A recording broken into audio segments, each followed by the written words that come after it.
You know, I was planning on having everything nicely set up by the time that the timer ended, but I did not, and I have the wrong Google Doc open. So we've got that going for us. Pretend that didn't happen.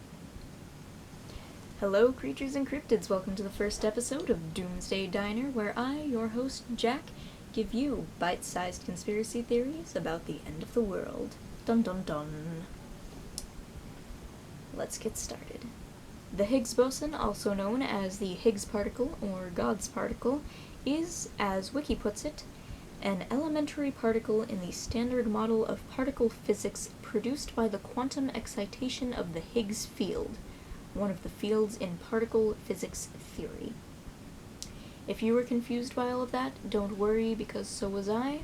However, I will be linking SciShow episodes and other sources down in the description so that we can actually, learn about physics. Because I'm not qualified to teach that.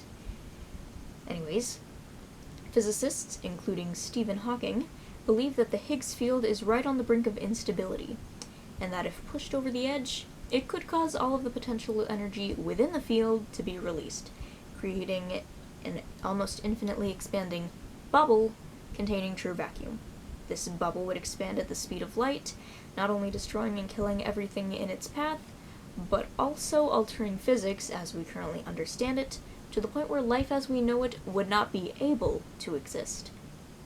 Physicists also say that this likely won't happen for 10 to the 100 years, that's a 1 with 100 zeros after it, and that we generally don't need to worry about it. But what if it already happened?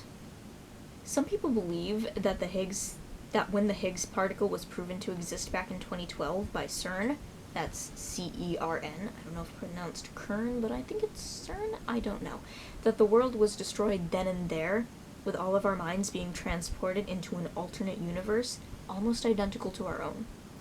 They think of this as the reason that the world delves deeper into chaos year by year, or day by day at this point, and I mean, with how 2020 went, I almost want to believe them. But only almost.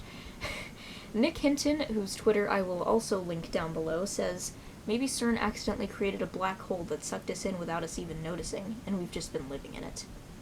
Some physicists actually believe this is possible. And there's the old cliche argument that nothing has felt right since 2012. I agree with this. Nick also believes that we live in a simulation and mentions in his Twitter thread a multiverse. Now, I don't personally believe in the whole simulation thing, but if multiverses or alternate dimensions in general were proven to exist, I don't know that I'd entirely be surprised. Nick goes on to talk about the Mandela effect, named after Nelson Mandela, which is when people believe an event occurred when it didn't, or a brand being spelled one way when in fact it is spelled differently. The prime example, and how the effect got its name, is people believing Mandela died in prison when he actually lived until 2013, when he was not in prison anymore. Another example is Looney Tunes, spelled Toons, which is incorrect, versus Looney Tunes, spelled Tunes, which is correct. I think that this theory is implausible, but not impossible. It's certainly interesting to read about, but I don't think we're living in an alternate universe so similar to the first that no one realized. I do think the Mandela effect is interesting, and maybe there'll be an episode on it in the future. But anyways, that wraps up our first ever episode of Doomsday Diner, the show where I talk about the end of the world. So what do you think?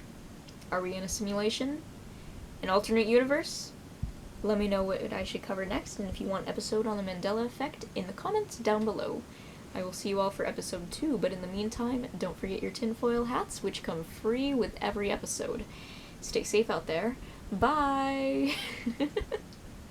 I gotta turn off the camera still.